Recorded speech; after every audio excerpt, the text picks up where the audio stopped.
We are on item number 11, AB 719, and if you'd like to present, we're ready when you are. Thank you, Mr. Chair and members. I'm pleased to present AB 719, which seeks to address an issue important for environmental conservation, commercial, and medical research purposes.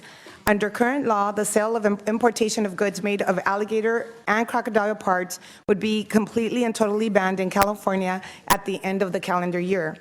The opposition claims that this bill is about expensive luxury goods made from alligator or crocodile hides, products that they believe are non-essential luxury goods.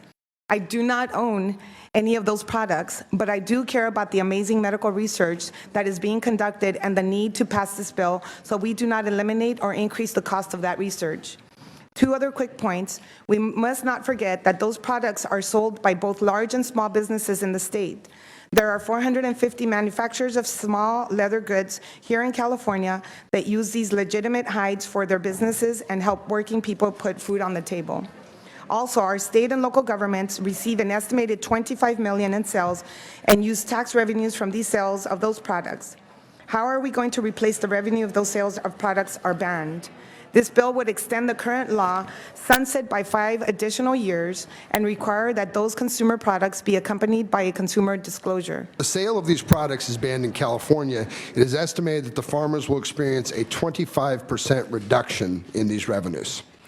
Obviously, it goes without saying that California is a massive market and can have a significant impact on this economic situation. Bluntly stated, our actions today, members, will impact the restoration and maintenance of wetlands throughout the southeastern United States. I'm here today because you're weighing the future of a program that has made great contributions to wetlands protection across the southeastern United States. And this is important at a time when wetlands ecosystems continue to be in great peril. The very existence and function of wetlands ecosystems, and much of it in private ownership, leans on the economic values that can be derived from the use of these lands and landscapes. Unfortunately, the economic factors have driven and continue to drive wetland conversion and loss. California, however, is recognized for their leadership in conservation and climate change mitigation and for serving as a positive and powerful influence for proactive conservation across the nation. Now, this may come as a surprise to some, but I'd argue that by California allowing the sale of sustainable alligator products, you've demonstrated that leadership, and you've had great influence in protecting wetlands across the Southeast to date. Yes, the funding that flows from the sale of sustainable alligator products has great bearing on protection and preserving functional wetlands, alligator habitat, and healthy populations of alligators across the Southeast. Oliver Rockroy, California Life Sciences Association. We have the immense privilege of representing roughly 1,000 companies in the state of California, ranging from biopharmaceutical companies, academic and research institutions, medical device manufacturers, and small and medium-sized startup companies that are doing some of the very groundbreaking medical research that Assemblymember Rubio alluded to. That research is being conducted into infectious diseases, HIV, cancer, chronic diseases, cystic fibrosis, and antimicrobial research. I think it's important to note, since the alligator was removed from the endangered species list in 1987, the roughly 30 years of research that's been conducted in the state of California has led to some incredible advancements in our understanding of not only human anatomy but animal anatomy. We represent companies that make vaccines for these animals that protect them from West Nile virus, that in turn protect the ecosystems in which they live. They're a critical component of our ability to keep doing groundbreaking research into diseases such as Alzheimer's and other neurodegenerative diseases. So with that, I know I'm running out of time, we would simply ask for your support on this bill and urge your aye votes. Thank you.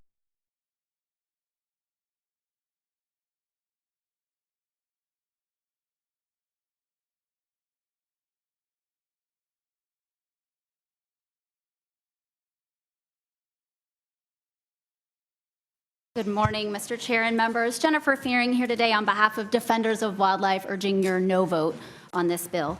A little history. Enacted in 1970, Penal Code 653-0 was intended to keep Californians from contributing to the illegal take of endangered wild animals across the globe.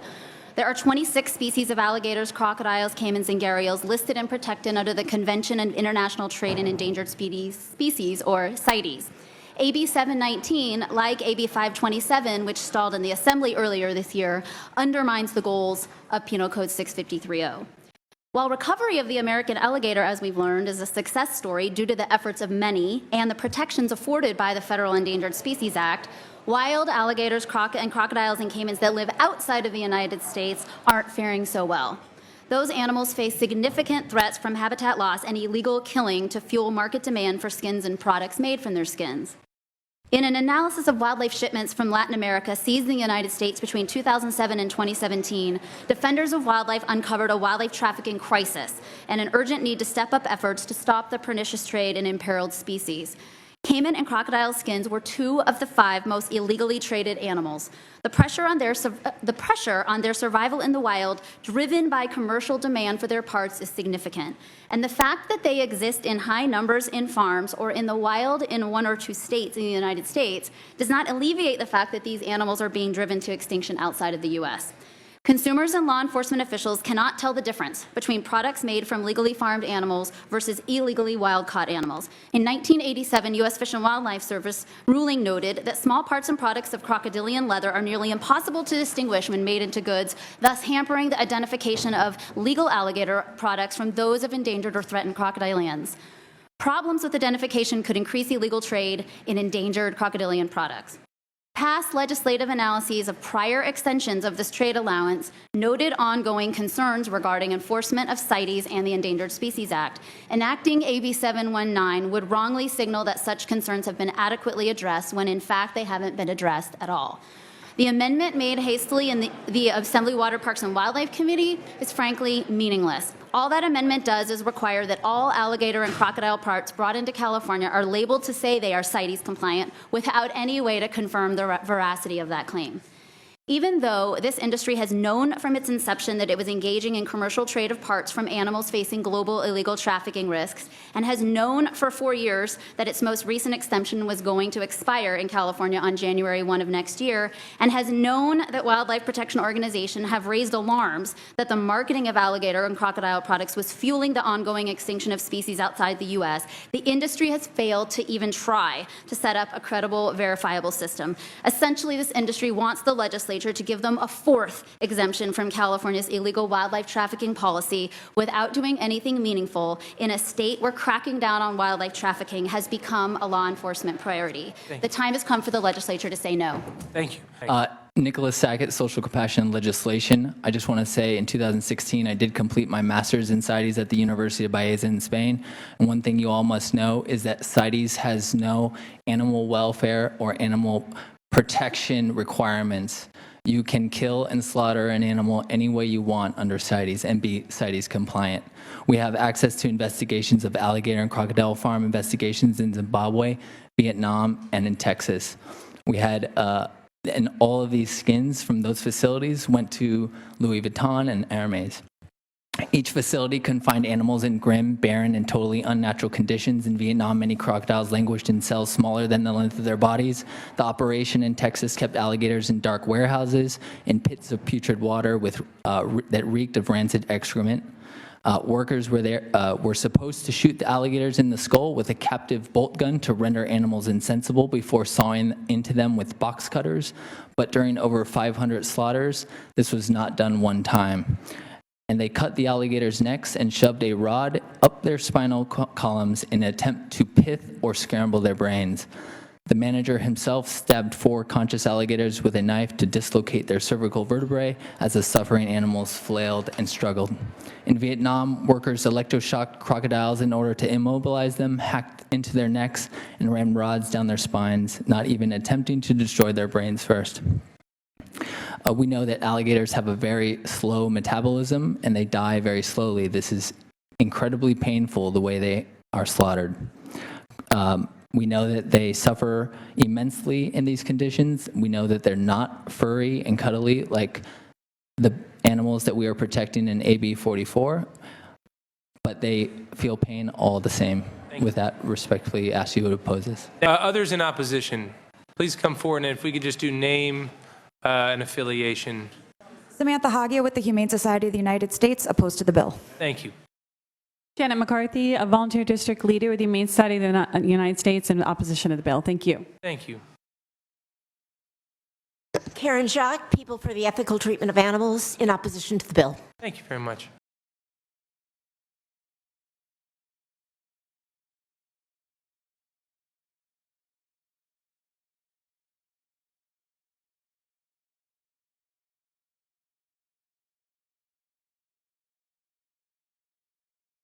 Senator Allen. Okay, well, I've got some concerns about this bill that I think are along the lines of what have been raised by the opposition, and particularly on page 8 of the analysis, which I think does a good job of raising a number of the concerns relating to sourcing and tracking.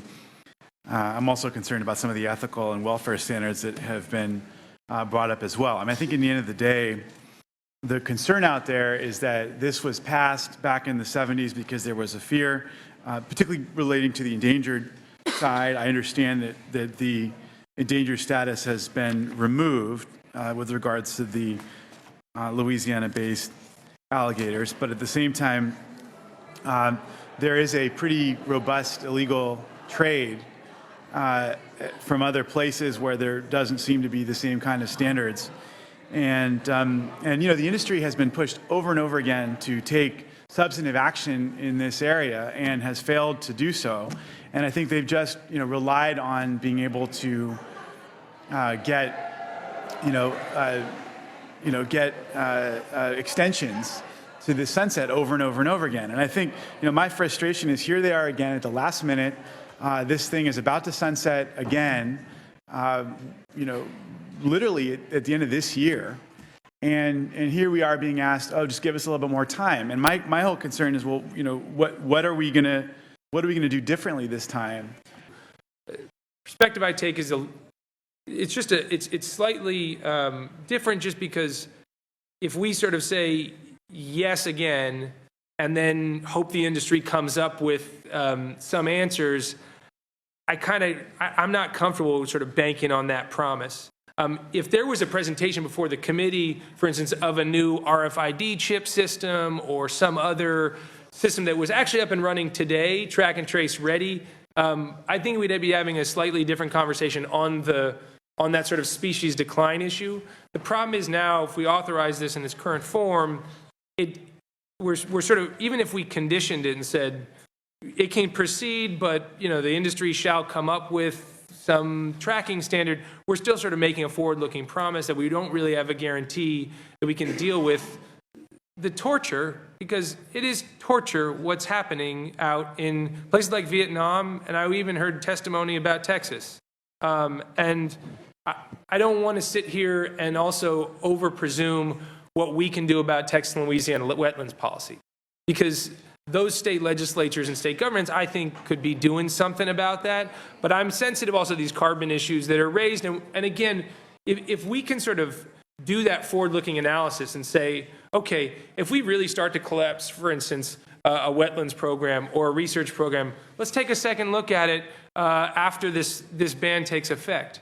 But I don't see the huge risk today in letting that ban go into effect, study the impacts, or frankly, hold this and take a look at it next year, even once we have a little better perspective. I'm not willing to open up a very tough to regulate commercial market with indistinguishable products coming down that have pain and suffering in the core of where they come from as a state. It's too much. So The big problem we have with the track and trace is we can imagine that the state of Louisiana could possibly put in a track and trace. I don't know what that would look like, and I certainly don't think it could be done by the end of the year. But we're talking about Texas, Florida, Vietnam, Zimbabwe, places all around the world. Anything that the folks here could come up with would not affect those places. Those products, those animals will be coming into the state of California and being sold.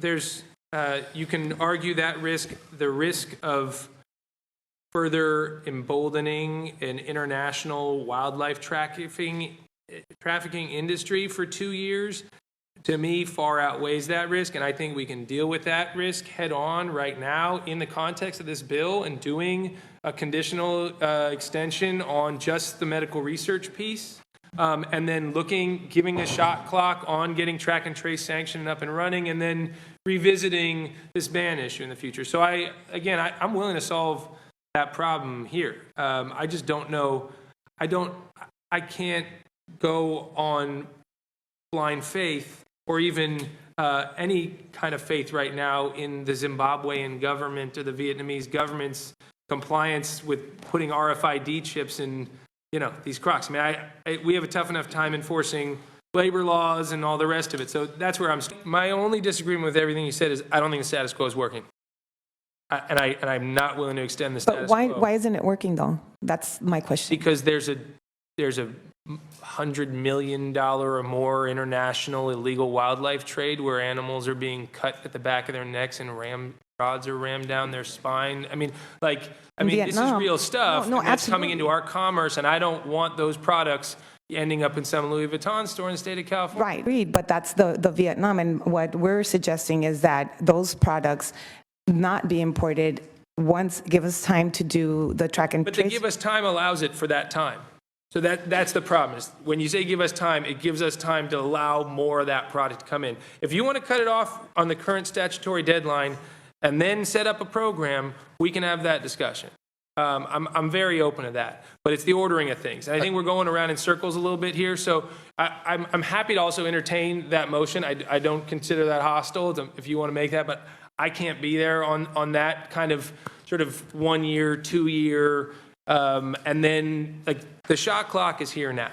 And if you all are ready to come forth with, a product that works today, great. If not, let's work on a medical issue, or let's see if it even impacts the industry as you're concerned it may. I think at the end of the day, what I would like to see come out of this is, and I think part of the broader philosophy that we have here with regards to environmental policy is that we have an opportunity, given the size and scope and strength of our economy, to drive global behavior.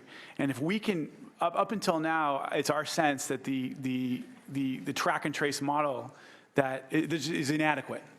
And if we could create a model that could actually help to shift behavior globally, and that other jurisdictions could adopt, we could actually really help to advance our broader sustainability goals. I was able to track down my client and vet that proposal with them, and a number of the elements were deeply problematic, not the least of which is that it would allow sales to continue for, it was 2.5 years was the length of that process, that it rested the sole process for determining this through a consultation with the secretary, which doesn't feel like an appropriate public participatory process for us.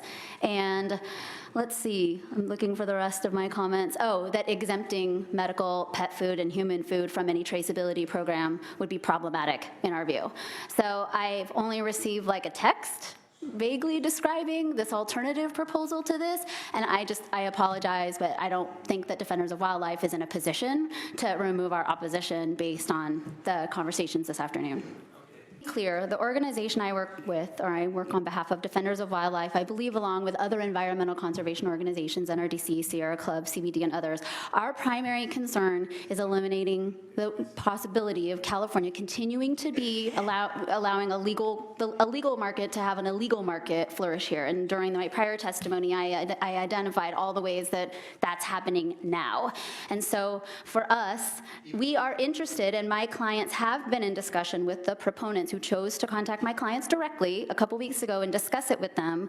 It's interesting to think about a track and trace system. We were the ones that brought that conversation up, but the process by which that's developed, it's super complicated with the layers of state, federal, and international law, and I'm sure complicated for the supply chain and chain of custody issues to implement on the manufacturing side, but it would matter to us that we not kick the can and allow sales to continue while that is developed. And if that means that this industry doesn't get to sell for a few months, that's the kind of fire that we believe needs to be set, because, with all due respect, I've sat here through all these repeated extensions, raising these issues every single time. And I know it feels like an emergency today, but that's because this was not followed throughout all of these years. Our concerns were never taken seriously, and now we have evidence of illegal shipments coming with great amounts from Latin America into California and the rest of the country.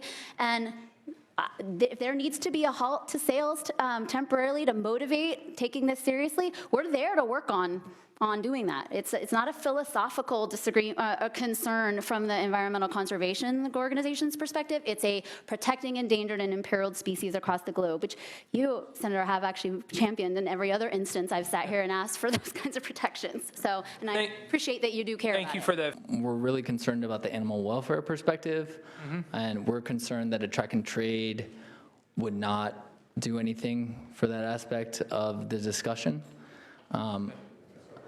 And so we would still oppose at this point. Okay. And if any other kind of proposal would come forth, we'd have to look into it.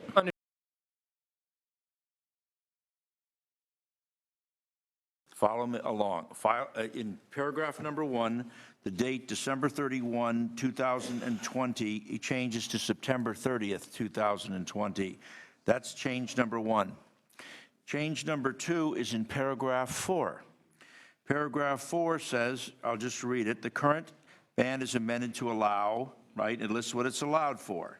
Then it says, period. This conditional, provision is conditionally sunsets on January 1, 2022, okay? This sunset provision does not apply, okay, if the department approves a track and trace system as set forth above and certifies humane slaughter and farming.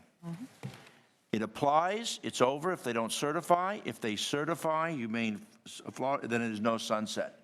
That I think captures what Senator Allen has articulated, those 2 changes.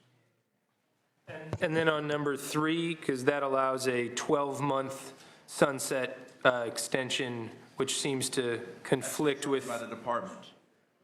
So the manufacturers will have 12 months from the date of approval of technologies or processes approved by the Secretary for implementation, during which 12 months the sunset on the sale of products will be allowed. So does that 12 months extend beyond September 30th, 2020? Is that another year?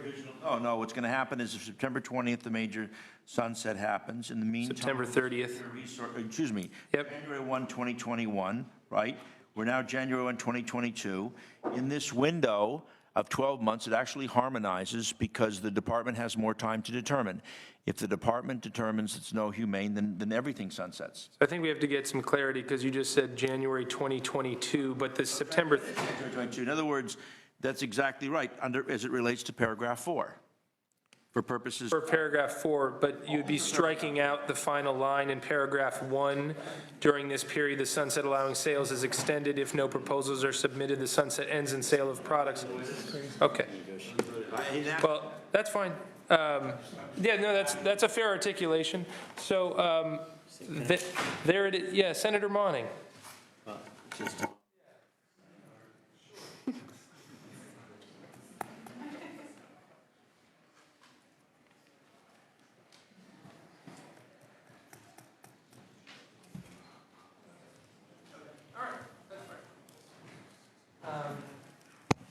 So with that description, would you, yeah, are you willing to accept those amendments? Yes, Mr. Chair. That's a yes. Okay, so I'm not saying I would entertain a motion, but if one is made, that is your right to do so. So is that a motion? Okay, so moved from Senator Allen to adopt in committee the amendments as described by Senator Hertzberg. So the motion would be do pass as amended to appropriations. Senator Stern. No. Stern, no. Jones? Aye. Jones, aye. Allen? Allen, I. Borges. Caballero. Caballero, I. Hertzberg. Hertzberg, I. Hueso. Hueso, I. Jackson. Monning. No. Monning, no. That has 5. I don't know if you want to keep it for Jackson, but it has